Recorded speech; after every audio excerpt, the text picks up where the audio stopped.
You bring home a plant full of hope and somehow 2 weeks later it is already giving you that I am done look, and yeah, we have all been there. Most beginners do not kill plants because they are careless, they kill them because nobody told them the boring truth, stuff like roots drowning in soggy soil or leaves burning under fancy lights. Today I am breaking down the top indoor plants every beginner accidentally murders and the tiny mistakes behind each one.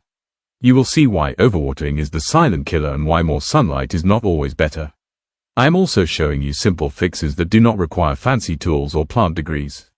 If you have ever Googled why is my plant dying at 3 in the morning, this video is basically made for you. By the end you will look at your sad plants and know exactly what they are begging you for. Stick around because some of these fixes take less than 5 minutes but can save a plant you thought was already gone. Bird's Nest Fern is one of those plants people buy because it looks tropical and forgiving, but then they treat it like a cactus and wonder why it crashes so fast. This plant comes from humid rainforest floors where air moisture stays around 60 to 80% all year, so when it sits in a dry living room under an air conditioner it starts losing leaf tips within days. Most beginners drown it because they think more water fixes drooping, but the real issue is poor drainage, since nearly 70% of houseplant root rot cases come from soil that stays wet for more than 3 days. The save is simple: use a loose mix with bark or perlite and water only when the top inch feels dry, not the whole pot. Light is another killer because direct sun can scorch the soft leaves in under an hour, so keep it in bright shade or a few feet away from a window. If your fern looks flat and sad, it is usually begging for humidity, not fertilizer, so a pebble tray or misting twice a week can lift leaf health by more than 30% in controlled indoor tests. Never pour water into the center crown because that traps moisture and invites fungal rot, which is the #1 reason these ferns collapse overnight. When you get it right, this plant can push out a fresh leaf every few weeks and grow for years, making it one of the most rewarding beginner saves once you stop fighting its natural rainforest instincts. Moth Orchid is the plant that tricks beginners into thinking it is fragile when it is actually tough, but only if you respect how it really lives in the wild. These orchids grow on trees, not in soil, so when people pack them into dense potting mix, nearly 60% end up with rotted roots within the first 3 months. The leaves start to wrinkle and everyone panics, then they drown it again, which only speeds up the damage. The save is to switch to airy orchid bark and water just once every 7 to 10 days, letting excess drain completely because roots need oxygen more than they need moisture. Light is another silent killer since direct sun can burn the leaves in under 30 minutes, while too little light stops blooms for an entire year, so bright filtered light is the sweet spot. Temperature stress is real too because drops below 60 degrees can shock the plant and stall growth by up to 40%. If your orchid has not bloomed since you bought it, do not blame yourself yet. Most store plants are forced with hormones and it can take 6 to 9 months to rebloom at home. Once you get the roots breathing and the light dialed in, a single healthy moth orchid can throw out new flower spikes year after year and outlive most beginner mistakes by a decade. Watermelon Peperomia is one of those plants beginners fall in love with because of the crazy striped leaves, but it is also one of the easiest to slowly kill without realizing it. This plant stores water in its thick stems, so when people water it like a fern, nearly half of them end up with mushy roots within the first 2 months. The leaves start curling and dropping and everyone assumes it needs more water when in reality it needs less. The save is to let at least the top 2 inches of soil dry out and use a light airy mix because heavy soil can suffocate the roots in just a few days. Light mistakes are huge here too, since direct sun fades those beautiful patterns fast, yet deep shade slows growth by over 30%. It loves bright indirect light near a window with a sheer curtain where it can keep that sharp leaf contrast. Humidity helps, but over misting invites fungus, so aim for normal room levels, not a swamp. When you finally get the balance right, this plant can double in size in a single growing season and become one of the most reliable low-stress plants in your home. English ivy is the plant people grab for the classy trailing look and then act shocked when it turns into a crispy mess a month later. This plant prefers cool fresh air and steady moisture, but most homes keep it in hot dry rooms where humidity drops below 40%, which can cause leaf drop in under 2 weeks. Beginners either forget to water it or keep the soil soaked, and both lead to disaster since soggy roots reduce oxygen levels by nearly 50% and trigger fast rot. The save is to keep the soil lightly moist, not wet, and place it near a bright window with filtered light because low light weakens vines and makes pests move in fast. Spider mites love stressed ivy and infestations can explode in days in dry air, so rinsing the leaves once a week can cut pest risk by more than half. When you treat it like the cool climate plant it really is, English ivy can grow inches every month and finally look like the elegant wall draper you imagined instead of a sad bundle of bare sticks. Tradescantia is that colorful trailing plant people hang up high and then forget about until half the vines are bare and crispy. The biggest killer here is low light, because when this plant sits in shade it can lose over 50% of its leaf color in just a month and start dropping leaves fast. Beginners also drown it since those soft stems rot quickly in heavy soil, especially when the pot has poor drainage. The save is bright indirect light near a window and a fast draining mix that dries slightly between waterings because soggy roots can collapse the whole plant in under a week. Another mistake is never trimming it since old vines naturally thin out, so cutting it back by a third every few weeks actually boosts growth by nearly double. This plant is also one of the easiest to revive because a single healthy cutting can root in water in under 7 days and replace an entire dead pot. Once you treat Tradescantia like a plant that loves light and fresh starts, it stops looking like a beginner failure and starts acting like the unstoppable trailer it is meant to be. African violet is famous for dying quietly in beginner homes, even though it is capable of blooming almost all year when treated right. The number one mistake is splashing cold water on the fuzzy leaves, which can cause permanent leaf spotting within minutes and lead to rot in nearly 60% of neglected plants. People also pack it into heavy soil that traps moisture around the crown, and that is where the plant collapses first. The save is to water from the bottom using room temperature water and let it soak only what it needs, then empty the saucer after 20 minutes. Light errors are just as deadly because direct sun burns the leaves fast while low light stops flowers completely, so bright filtered light is the secret zone. African violets thrive in smaller pots and can flower better when slightly root-bound, with bloom cycles increasing by up to 40% in controlled indoor setups. When you protect the leaves from water shock and give it gentle light, this little plant can outbloom almost anything on your windowsill and finally stop being the plant you are scared to touch. Prayer plant is the drama queen of houseplants, and beginners kill it not because it is weak but because it reacts fast to bad care. The curled leaves you see are not attitude, they are dehydration and low humidity signals, since this plant comes from rainforest floors where moisture stays high all day. In normal homes, humidity can drop below 35%, which can cause leaf edges to brown in less than a week.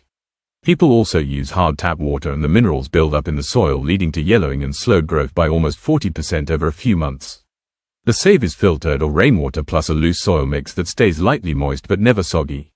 Light mistakes matter too because direct sun fades the patterns while deep shade makes it leggy, so bright indirect light is the sweet spot.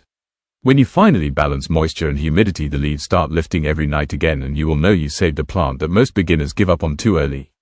Spider plant is sold as unkillable, but beginners manage to take it out anyway with a few simple mistakes. The most common one is leaving it root-bound for too long, because once the roots pack the pot tight, water runs straight through, and nearly half of new owners think they're watering enough when the plant is actually staying dry inside. Brown tips show up next, and everyone blames the plant instead of the mineral-heavy tap water that builds salts in the soil and burns the leaf ends. The save is to repot once a year into a slightly bigger pot and flush the soil with distilled or filtered water every few weeks. Light is another trap because deep shade slows growth while harsh sun bleaches the leaves, so bright indirect light keeps the stripes bold. When treated right, this plant can throw off dozens of babies a year, making it one of the fastest ways for a beginner to go from killing plants to giving them away. Peony is one of those plants beginners buy after falling in love with the flowers, not realizing it is not designed for cozy indoor life. This plant is a cold climate perennial that actually needs winter chill to reset its growth cycle, and without at least 6 to 8 weeks of cool dormancy, blooming can drop by more than 70%. People keep it in warm living rooms all year and wonder why it turns into a pile of weak leaves that never flower. Overwatering makes it worse, since peony roots hate sitting in soggy soil and rot can set in within days when drainage is poor. The save is honestly to stop fighting nature, because peonies belong outside in the ground or in large containers kept outdoors where temperatures dip in winter. If you already have one inside, the only real rescue is to transition it outdoors gradually and let it experience real seasons, because that is the only way this plant can ever live up to the promise on the tag. Lavender is another plant beginners kill fast because it looks calm and soft but actually demands tough love. This is a Mediterranean sun lover that evolved in dry rocky soil, and when people treat it like a tropical houseplant, it suffocates in weeks. In low light indoor spaces, growth can drop by over 50% and soggy roots can rot in under 5 days. The save is intense light like a south-facing window and a gritty fast-draining mix that dries almost completely between waterings. Humid rooms are a nightmare for it, since poor airflow invites fungal disease that wipes out stems quickly. If you cannot give it bright sun and cool fresh air, the best move is to grow lavender outside, because that is where it thrives and fills the air with scent instead of slowly fading away on your shelf. Boston fern is the plant that makes beginners feel guilty because it goes from lush to sad almost overnight. This fern naturally lives in swampy forests where humidity stays high, so when it sits in a dry room with heaters or air conditioning, leaf drop can start in just a few days. People try to fix the crispy fronds by flooding the pot, but soggy soil blocks oxygen, and nearly 60% of indoor fern deaths are linked to root rot. The save is steady moisture not soaking plus a humidity boost using pebble trays or a humidifier, because raising room humidity even 20% can dramatically cut leaf loss. Light mistakes hurt too, since deep shade weakens fronds while harsh sun burns them, so bright filtered light keeps it dense. When you stop swinging between drought and drowning, this fern can fill out again in weeks and become the green cloud you actually paid for. Kalanchoe is sold as a cheerful little bloomer, but beginners usually turn it into a sad stick because they treat it like a thirsty leafy plant instead of the succulent it really is. This plant stores water in its thick leaves, so when the soil stays wet the roots suffocate fast, and nearly half of store-bought plants die within the first 2 months from overwatering alone. People also keep it in low light where it stretches toward windows and stops flowering completely. The save is bright light for several hours a day and letting the soil dry almost fully before watering again, because a dry cycle actually triggers stronger growth. Another secret is the dark period, since Kalanchoe needs about 12 to 14 hours of darkness each night for a few weeks to set flower buds. When you finally match its desert-style rhythm, this plant can bloom again and again instead of becoming another silent casualty on your windowsill. Alocasia Azlanii is that jaw-dropping jewel plant beginners buy on impulse and then lose within weeks because it is not built for average living room conditions. This plant comes from steamy rainforest zones where humidity regularly sits above 70%, so when home air drops to 30 or 40 the leaves start curling and crisping fast. Overwatering makes it worse, since the thick roots rot easily in heavy soil, and once rot sets in, recovery rates drop by nearly 50%.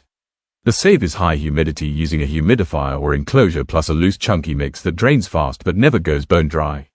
Light matters too, because harsh sun fades the metallic veins while low light slows growth to a crawl, so bright indirect light is perfect. When you treat Alocasia Azlanii like a tropical diva instead of a desk plant, it rewards you with those unreal colors that made you buy it in the first place. Golden Pothos is marketed as impossible to kill, yet beginners still manage to wreck it with the same old mistakes. The biggest one is drowning it, since roots that sit wet for more than 3 days start losing oxygen and growth can slow by nearly 40% before the leaves even turn yellow. People also shove it into dark corners where it survives but stretches thin and loses that golden pattern everyone loves. The save is letting the top half of the soil dry out before watering again and keeping it in bright indirect light where the variegation stays bold. Another trap is never pruning it, because old vines get leggy, so cutting it back actually makes it branch and fill out faster. Once you stop babying it with too much water, this plant becomes what it is supposed to be, the reliable green machine that forgives almost everything. If you saw your own plants in any of these stories, do not feel bad, because every great plant parent has a small graveyard behind them. The difference now is you actually know what each plant is asking for instead of guessing and hoping for the best. Start with one simple fix today, whether that is changing your watering habit, moving a pot closer to the window, or giving a dry plant a real drink. These little changes are usually all it takes to turn a dying plant into a comeback story. Stick with your plants and they will stick with you, and if this video saved even one leaf in your home, you already won today.